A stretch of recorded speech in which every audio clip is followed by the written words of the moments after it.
تو ابو بکر صدیق رضی اللہ تعالی عنہ نے ایک کمیٹی بنائی جس کا سربراہ زید بن ثابت رضی اللہ تعالی عنہ کو بنایا اور کہا کہ آپ قرآن کو جمع کرنا شروع کر دیں۔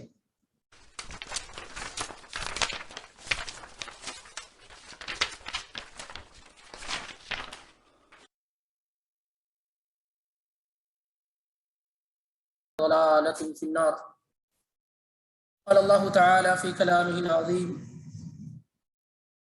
أعوذ بالله السميع العليم من الشيطان الرجيم، بسم الله الرحمن الرحيم، ألف لام ميم، ذلك الكتاب لا ريب فيه هدى للمتقين، سبحانك لا علم لنا إلا ما علمتنا إنك أنت العليم الحكيم، رب اشرح لي صدري ويسر لي أمري واحلل عقدة من لساني يفقهوا قولي، رب زدني علما، اللهم رب زدني علما۔ اسلامی عزیزو، پچھلے ہفتے میں ہم نے اللہ رب العالمین کی توفیق سے، اس کے فضل سے قرآن پڑھنے، قرآنی دروس میں حاضر ہونے، قرآن سمجھنے کے فوائد پر، اس کے بینیفٹس پہ گفتگو کی تھی، اور یہ بات قرآن اور احادیث کی روشنی میں واضح ہو چکی تھی کہ قرآن پڑھنا اور پڑھانا، سیکھنا اور سکھانا، اس پر عمل کرنا یہ نہایت ضروری عمل ہے اور ہر آدمی کے لیے ضروری ہے۔ اور جو لوگ قرآن سے قریب ہیں وہ اللہ سے قریب ہیں، جو قرآن سے دور ہے وہ اللہ سے دور ہے۔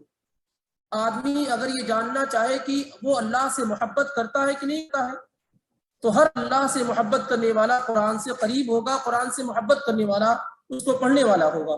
اس لیے کہ اللہ کے نبی علیہ الصلوۃ والسلام نے صاف لفظوں میں بیان کیا کہ روئے زمین پر، اس زمین پر اللہ کے کچھ چہیتے لوگ ہیں، کچھ محبوب اور پسندیدہ لوگ ہیں۔ صحابہ نے کہا اللہ کے نبی وہ کون لوگ ہیں؟ تو آپ صلی اللہ علیہ وسلم نے فرمایا کہ وہ اہل قرآن ہیں، قرآن پڑھنے اور پڑھانے والے، قرآن سیکھنے اور سکھانے والے ہیں، اس میں غور و تدبر کرنے والے ہیں۔ آئیے قرآن کے متعلق مختصر معلومات ہم حاصل کرتے ہیں کہ قرآن کیا ہے، قرآن کا نزول کس پر ہوا، قرآن کے اور بہت سارے نام جو ہیں وہ، قرآن کو کب جمع کیا گیا، ان تمام باتوں کو پڑھتے ہوئے انشاءاللہ ہم آگے گزرتے ہیں۔ سب سے پہلے دیکھیں کہ قرآن کسے کہتے ہیں۔ قرآن کسے کہتے ہیں؟ جب قرآن کہا جائے تو جیسے کہ امام شوکانی رحمۃ اللہ علیہ ارشاد الفحول کے اندر ذکر کرتے ہیں، اور تمام دیگر علماء، کہ قرآن کی ڈیفینیشن اور اس کی قرآن کی تعریف یہ ہے کہ القرآن ہوا کلام رب العالمین، قرآن اللہ رب العالمین کا کلام ہے، اس کی گفتگو ہے، اس کی بات ہے، جو سارے جہان کا پالنہار ہے۔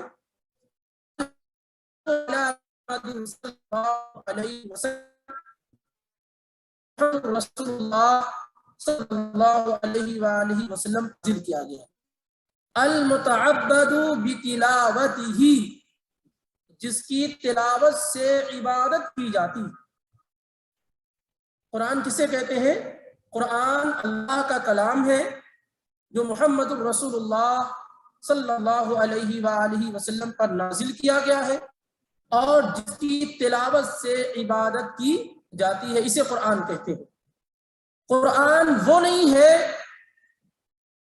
ہم اور آپ جس کو ابھی آپ سمجھتے ہیں یہ مصحف ہے۔ اصل اللہ کے نبی علیہ الصلوۃ والسلام کے زمانے میں قرآن کتابی شکل میں موجود نہیں تھا، مصحف کی شکل میں موجود نہیں تھا، لیکن اللہ کے نبی صلی اللہ علیہ وسلم کے زمانے میں بھی اسے قرآن کہا گیا، کتاب اللہ کہا گیا، جیسا کہ بخاری کی روایت ہے۔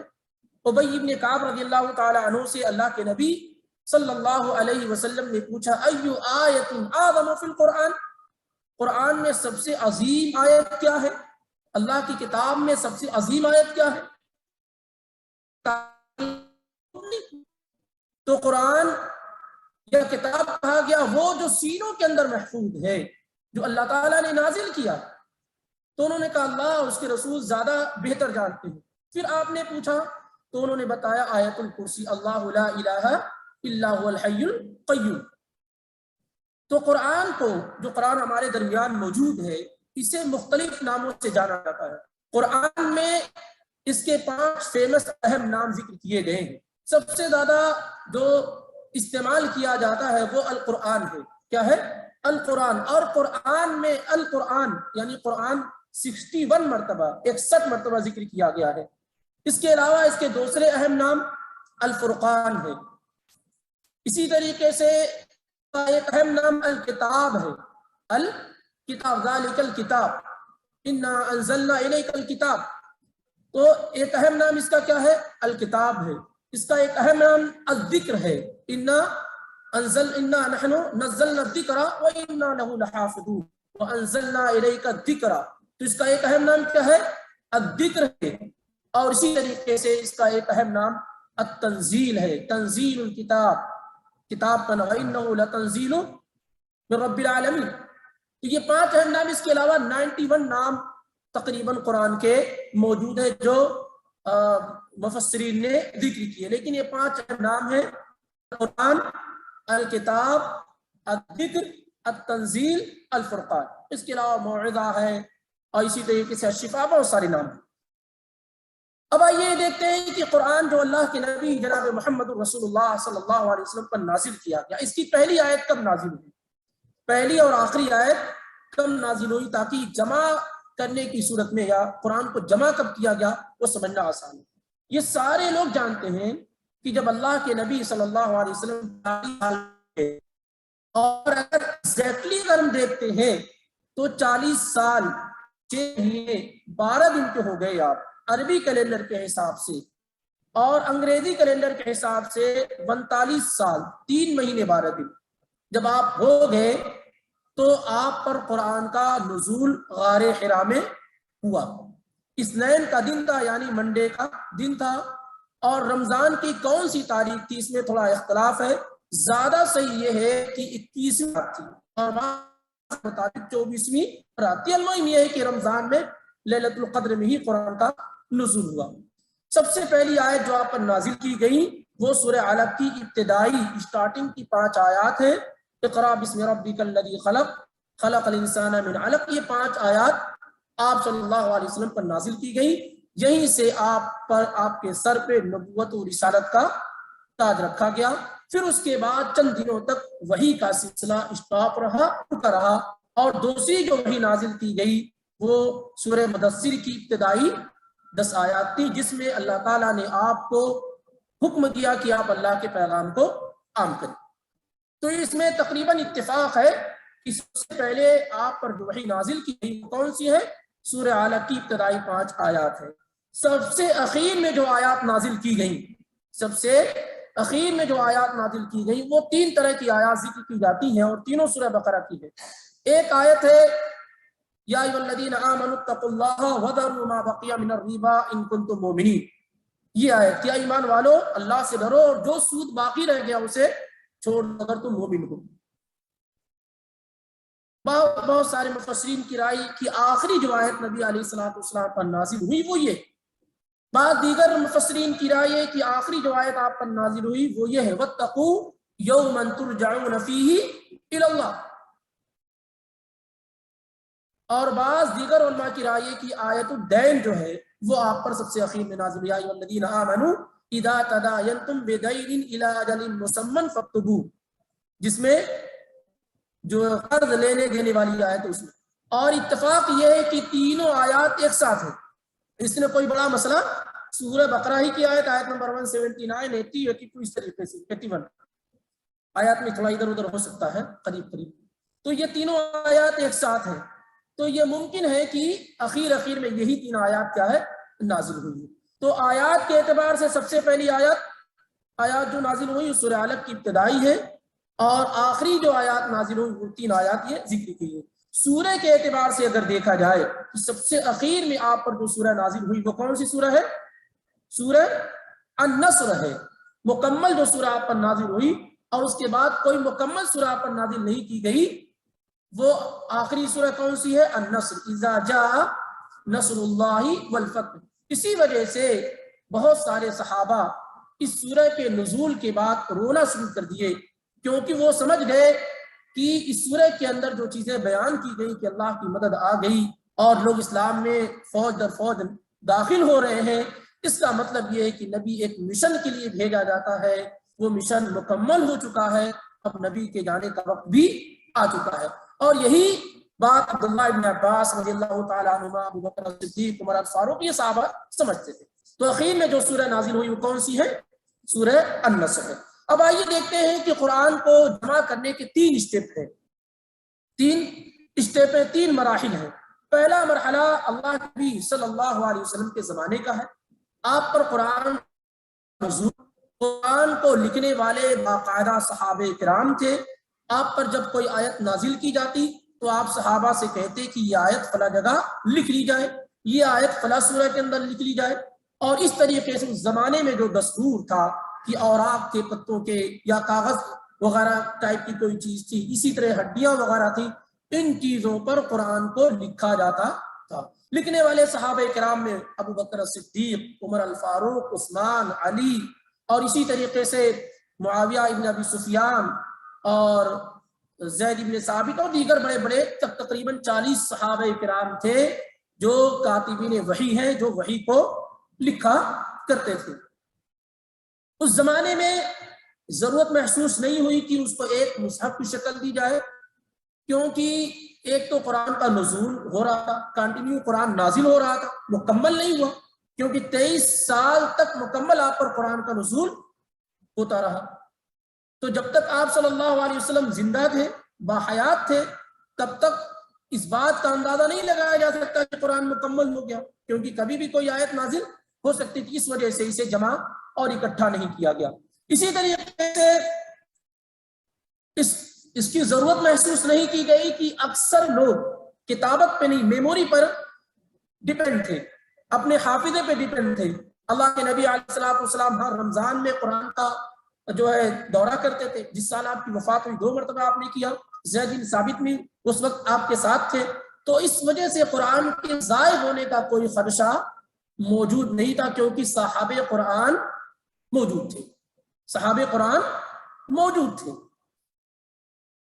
اس وجہ سے قرآن کو جمع نہیں کیا گیا، اور اس وجہ سے بھی یہ احادیث بھی آپ بیان کرتے تھے کہیں دونوں جمع نہ ہو جائے۔ بہرحال لیکن ایسا نہیں ہے کہ قرآن جمع نہیں تھا، جمع تھا، لیکن سینوں کے اندر ابو بکر صدیق قرآن کے حافظ، عمر الفاروق قرآن کے حافظ، عثمان غنی، علی، طلحہ، سعد، سعید، ابو ہریرہ، عبداللہ ابن عمر، عمرو ابن عاص، عبداللہ بن عمرو ابن عاص، عائشہ صدیقہ، ام سلمہ، حفصہ، یہ سب قرآن کے پورے قرآن کے حفاظ تھے، سب اپنے سینوں کے اندر منوعاً محفوظ کرنے والے تھے۔ ایک دو صحابہ نہیں، ایک بڑی جماعت ہے، یہ چند نام یوں ہی ذکر کیے گئے۔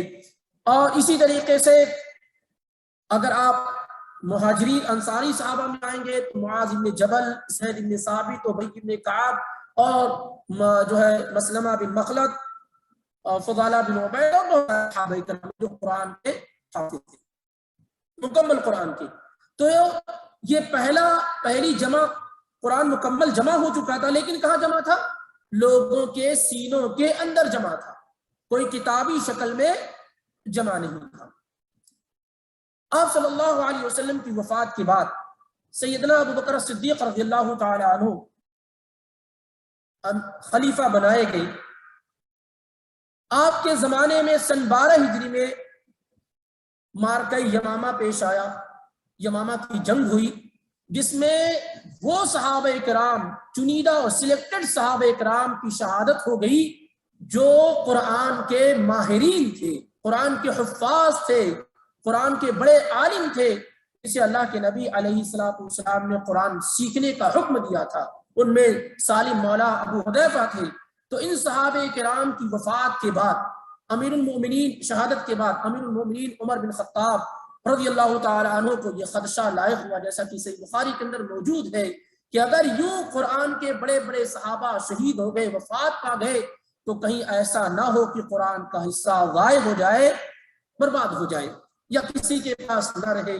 تو انہوں نے خلیفہ وقت امیر المومنین عمر بن خطاب رضی اللہ تعالی عنہ، ابو بکر صدیق رضی اللہ تعالی عنہ سے کہا کہ آپ قرآن کو جمع کریں، لیکن اسٹارٹنگ میں اس کے لیے تیار نہ ہوئے کہ میں کیسے قرآن کو جمع کروں، اسے ایک مصحف کی شکل میں دوں، جبکہ اللہ کے پیغمبر صلی اللہ علیہ وسلم نے ایسا نہیں کیا ہے۔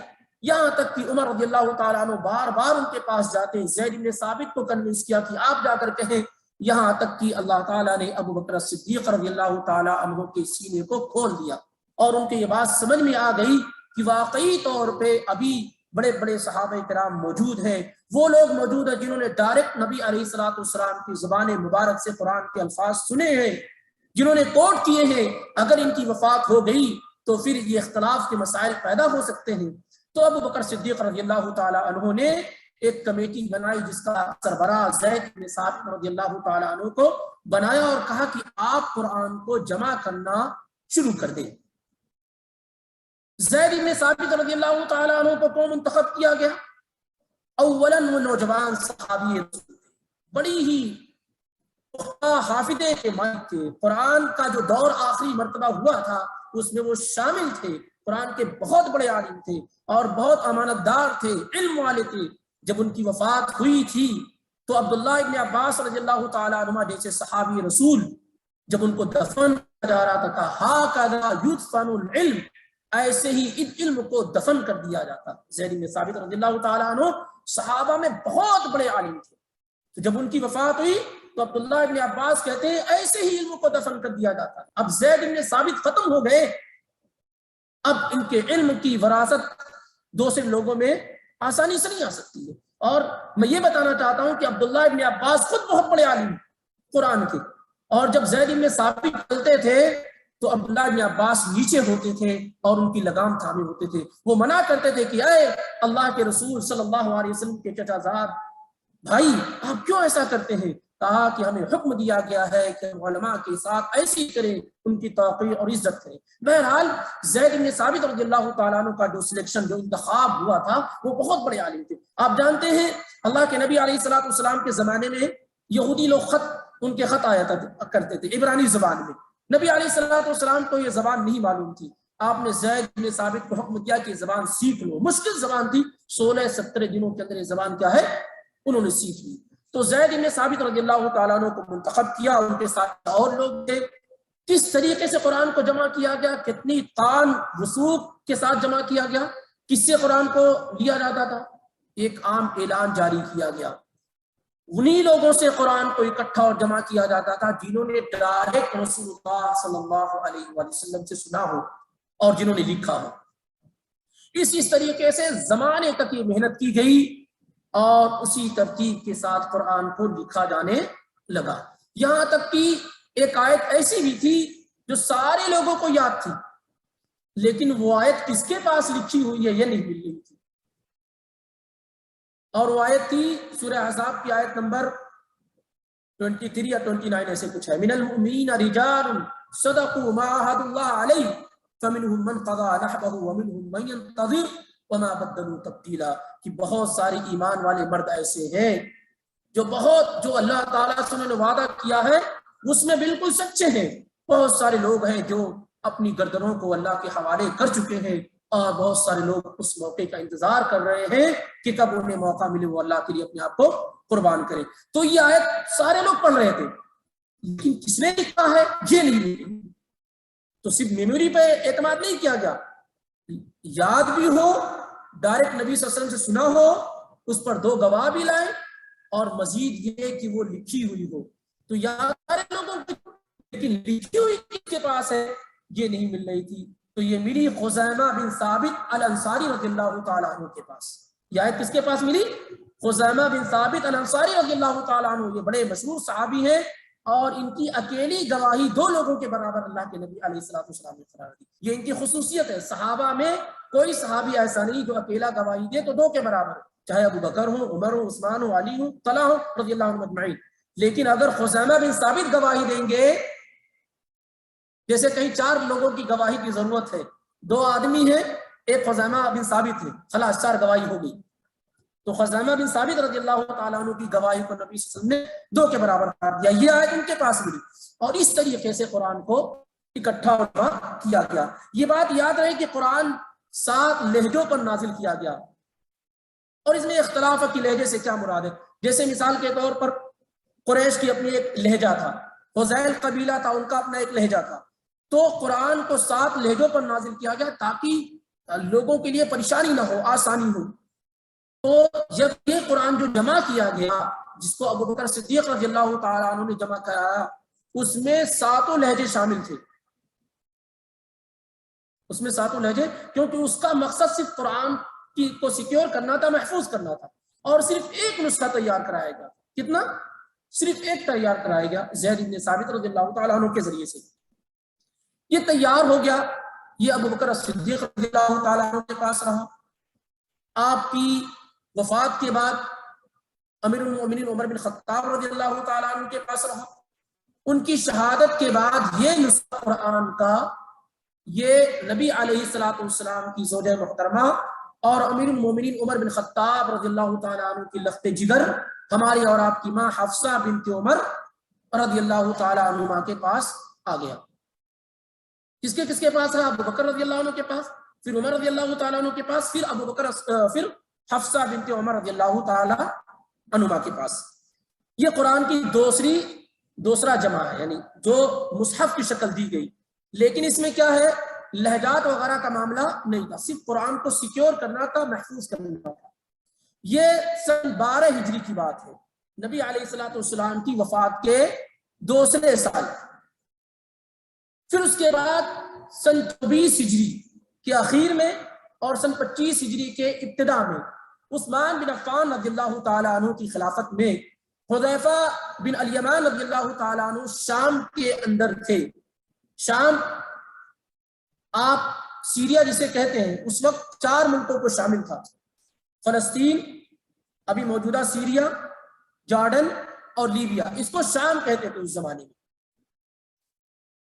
تو وہاں تھے تو پتہ یہ چلا کہ ہر صحابی کی اپنا ایک لہجہ تھا. یہ ابی بن کعب کا لہجہ ہے، یہ ان کی قرأت ہے، یہ عبداللہ ابن مسعود کی قرأت ہے. تو اب ظاہر سی بات ہے کہ مکہ اور مدینہ وغیرہ حجاز سے نکل کر کے اسلام باہر پہنچا اور وہاں کے لوگوں کو یہ علم نہیں تھا. تو حذیفہ رضی اللہ تعالیٰ عنہ نے دیکھا جو صاحب سر رسول اللہ صلی اللہ علیہ وسلم، یہ رسول اللہ صلی اللہ علیہ وسلم کے رازدار ہیں. کون ہے؟ رازدار رسول ہے حذیفہ رضی اللہ تعالیٰ عنہ. انہیں کو اللہ کے نبی علیہ الصلوۃ والسلام نے بتایا تھا منافقین کے بارے میں، کون کون منافق ہے، کون منافق نہیں ہے. اسی لیے عمر بن خطاب رضی اللہ تعالیٰ عنہ کے متعلق ہے کہ وہ کسی جنازے میں شریک نہیں ہوتے تھے جب تک یہ نہ دیکھ لیں کہ اس جنازے میں حذیفہ ہے کہ نہیں ہے. اور ایک روایت میں یہ ہے کہ حذیفہ رضی اللہ تعالیٰ عنہ سے عمر رضی اللہ تعالیٰ عنہ نے پوچھا بھی کہ یہ بتاؤ کہ منافقین کی جو لسٹ اللہ کے نبی صلی اللہ علیہ وسلم نے تمہیں دی ہے، کیا میرا نام تو اس میں نہیں ہے؟ بہرحال تو حذیفہ رضی اللہ تعالیٰ عنہ آئے عثمان رضی اللہ تعالیٰ عنہ کے پاس اور کہا کہ ایسے میں اختلاف کا شبہ ہے، نئے لوگ مسلمان ہوئے ہیں، کوئی کہتا ہے میں قرآن صحیح پڑھ رہا ہوں، کوئی کہتا ہے میں قرآن صحیح پڑھ رہا ہوں. حالانکہ لہجے سب صحیح تھے، لیکن مسئلہ یہ کہ جو لوگ نہیں جانتے ہیں، جیسا بھی یہیں پر پڑھا جائے واللیل اذا یغشی والضحی، تو لوگ کہیں گے ارے کون سے حافظ صاحب آگے پڑھے، حالانکہ یہ غلط ہے، ایک لہجہ ہے. تو حذیفہ رضی اللہ تعالیٰ عنہ نے مشورہ دیا عثمان رضی اللہ تعالیٰ عنہ کو کہ آپ ایک لہجے پر، ایک قرأت پر لوگوں کو اکٹھا اور جمع کر دیں تاکہ لوگوں میں انتشار اور اختلاف نہ پیدا ہو. انہوں نے صحابہ کو جمع کیا، ان سے مشورہ کیا، ایسے پورے معاملات ان کے سامنے رکھے، یہاں تک کہ اس بات پر اتفاق ہو گیا کہ واقعی طور پہ ایسا کیا جانا چاہیے اور ایک لہجے میں قرآن کو جمع کیا جائے، ایک لہجے میں قرآن کو جمع کیا جائے. اس کے لیے پھر انہوں نے کمیٹی بنائی اور اس کا سربراہ اسی صحابی رسول کو منتخب کیا جسے ابو بکر صدیق نے منتخب کیا تھا. کون تھے وہ؟ زید بن ثابت رضی اللہ تعالیٰ عنہ. مزید ان کے 3 اور ہیلپرز اور معاونین تھے جو عبداللہ ابن زبیر، سعید بن عاص اور عبد الرحمن بن حارث بن حشام رضی اللہ عنہ اجمعین.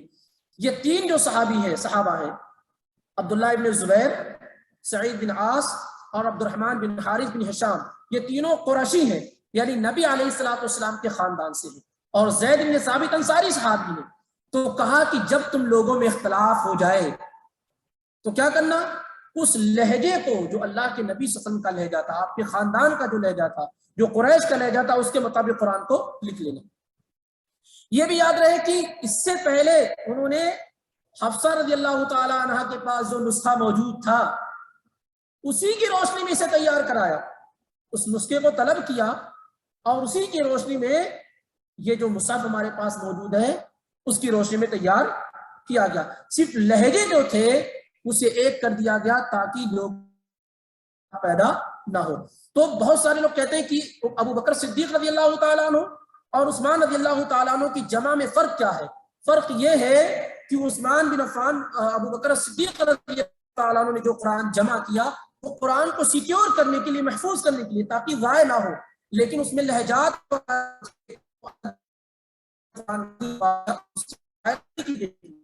عثمان بن عفان رضی اللہ تعالیٰ عنہ نے 7 لہجوں میں ایک لہجہ جو قریش کا تھا اسی پر مصحف کو مدون کرایا تاکہ امت کے اندر اختلاف پیدا نہ ہو۔ اب اس طریقے سے مصحف عثمانی جس کو ہم کہتے ہیں جو آج ہمارے درمیان موجود ہے یہ تیار ہوا۔ اس کے کتنے نسخے ہوئے؟ بعض روایت کے مطابق 4 نسخے تیار کیے عثمان بن عفان رضی اللہ تعالیٰ عنہ، بعض روایت کے مطابق 5 6 7 تک بھی کہیں گے، لیکن زیادہ مشہور 4 ہیں کہ 4 نسخے عثمان رضی اللہ تعالیٰ عنہ نے تیار کرائے۔ ایک نسخہ مدینے کے اندر رہا ان کے پاس، ایک نسخہ بصرہ روانہ ہوا، ایک جو ہے کوفہ روانہ ہوا اور ایک شام روانہ ہوا، اور یہ عام حکم دیا گیا کہ اس کے علاوہ جو نسخے لوگوں کے پاس موجود ہیں اسے جلا دیا جائے اور اسی کے مطابق کیا ہے عمل کیا جائے۔ اور اس کام کو بہت سراہا گیا۔ بہت سارے لوگ کھڑے ہوتے ہیں کہتے ہیں کہ یہ کام کیوں کرایا گیا؟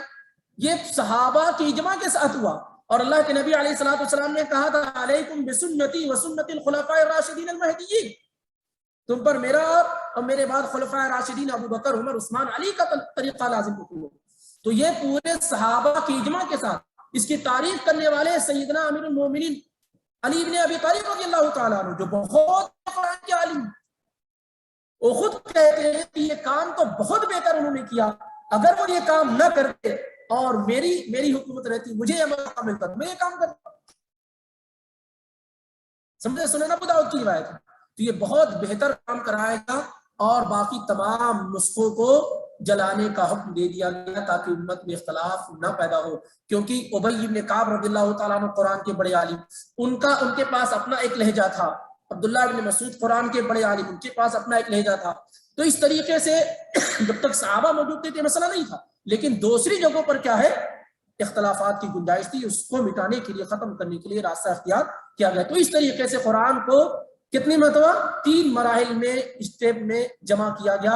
ایک جو سینوں کے اندر محفوظ تھا اور اللہ کے نبی علیہ الصلوۃ والسلام کے زمانے میں ہے، جس کے بارے میں قرآن کہتا ہے بل ہوا آیات بینات فی صدور الذین اوتوا العلم، بلکہ یہ قرآن کی واضح آیات ہیں جو اہل علم کے سینوں کے اندر ہے، اہل علم کے سینوں کے اندر ہے۔ تو یہ 3 مرتبہ 3 طریقے سے قرآن کو جمع کیا گیا اور تدوین کی گئی۔ جو نسخہ عثمان رضی اللہ تعالی عنہ نے حفصہ رضی اللہ تعالی عنہ کے پاس سے منگایا تھا، کام ہو جانے کے بعد اسے واپس کر دیا اپنے پاس۔ البتہ جب مروان کی حکومت آئی تو انہوں نے عبداللہ بن عمر جو اللہ کے نبی علیہ الصلوۃ والسلام کے سالے اور حفصہ بنت عمر کے بھائی ہیں، ان سے وہ نسخہ کرایا اور کہا وہ نسخہ جو ابو بکر صدیق رضی اللہ عنہ نے جمع کیا تھا وہ بھیجا جائے۔ وہ آیا، اس کے بعد مروان نے اسے ضائع اور برباد کر دیا کہ کہیں ایسا نہ ہو کہ پھر بعد میں آ کر کے 2 نسخے موجود ہو اور لوگ امت میں نہیں، جو ابو بکر نے جمع کیا وہ زیادہ بہتر ہے کیونکہ وہ بڑے تھے، یہ تو اس کو کیا ہے ختم کرا دیا۔ اب اس طریقے سے الحمدللہ یہ جو مصحف جس کو ہم کہتے ہیں جو 2 دفتیوں کے درمیان ہے، یہ وہ ہے جسے عثمان بن عفان رضی اللہ تعالیٰ عنہ نے تیار کرایا، اور ہمیں اور آپ کو ان کے لیے رحمت اور بخشش اور مغفرت اور درجات کی بلندی کی دعا کرنی چاہیے کہ کتنا بڑا کام انہوں نے کیا کہ آج امت کے اندر قرآن کو لے کے اختلاف موجود۔ اب یہ نہیں کہیں کہ ہمارے گھر کا قرآن الگ ہے ان کے گھر کا قرآن الگ ہے، اگر ویسے بات رکھا جاتا اسی لہجے پہ تو ایک آدمی کہتا میرے گھر میں کوئی قرآن، دوسرا کہتا میرے گھر میں کوئی قرآن ہے۔ اور خاص طور سے اس دور میں جبکہ عربی زبان بہت سارے لوگوں کے یہاں بالکل معروف نہیں، جانتے نہیں، اب تو لہجات کو جاننے والے لوگ بہت کم ہیں۔ جیسے میں نے کہا کہ اگر کوئی آدمی سبح اسم ربک الاعلی پڑھے تو آپ فوراً کہیں گے غلط پڑھ رہا، کہ نہیں کہیں گے، کیونکہ اس لہجے کا آپ کے پاس علم نہیں ہے۔ المہم تو یہ چند باتیں آپ کے سامنے قرآن کے جمع کرنے کے متعلق کیا ہے پیش کی گئی۔ اب اسی طریقے سے ہم اور آپ قرآن کے متعلق یہ بھی جاننے کی کوشش کریں کہ قرآن کی جو آیات دو طرح کی ہیں۔ قرآن کی جو آیات ہیں وہ دو طرح کی ہیں۔ ایک آیات وہ ہے جو سببی ہے، جس کا ریزن ہے، سبب ہے، اور دوسری آیات وہ جو ابتدائی ہے، بغیر کسی ریزن اور سبب کے نازل ہوئی۔ اکثر آیات قرآن کی کیا ہیں؟ وہ آیات ہیں جن کا کوئی سبب نہیں ہے، کوئی حادثہ اور کوئی واقعہ نہیں ہے، یوں ہی اللہ رب العالمین نے لوگوں کی ہدایت اور رہنمائی کے لیے نازل کی۔ اکثر آیات قرآن کی وہی، اس لیے بہت سارے لوگ جو تلاش کرتے ہیں یہ آیت کس کے بارے میں نازل ہوئی، کیوں نازل ہوئی، یہ بہت بہتر چیز نہیں ہے۔ اور اگر یہ بات طے بھی ہو جائے کہ یہ آیت فلاں کے بارے میں نازل ہوئی، تو اس کا یہ مطلب نہیں کہ دوسرے لوگ اس سے خارج ہیں۔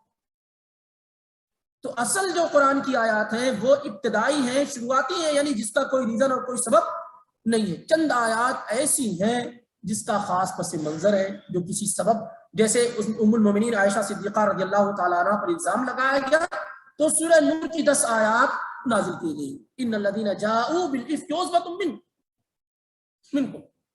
تو یہ کیا ہے؟ سببی آیات ہیں، یعنی آپ رضی اللہ تعالیٰ عنہ پر الزام لگایا گیا تو اس کی تطہیر کے لیے، اس کی پاکی کے لیے اللہ رب العالمین یہ آیات نازل فرمائی، اور یہی آیات کیا ہے؟ زیادہ ہے، یہی آیات کیا ہے؟ زیادہ ہے۔ بہرحال یہ مختصر معلومات اللہ رب العالمین کی توفیق سے آپ کے سامنے قرآن کے متعلق ذکر کی گئی۔ مزید چیزیں اب تفسیر اور ترجمے کے متعلق ہیں جو انشاءاللہ رب العالمین آئندہ درس میں اللہ کی توفیق سے کور کرنے کی کوشش کی جائے گی، اور اس کے بعد اللہ نے چاہا تو ہم اور آپ سورۃ الفاتحہ کے اندر داخل ہو جائیں گے۔ یہ باتیں اس لیے ذکر کی جاتی ہیں یا ذکر کی جا رہی ہیں تاکہ کچھ قرآن کے متعلق معلومات ہمارے پاس موجود رہے۔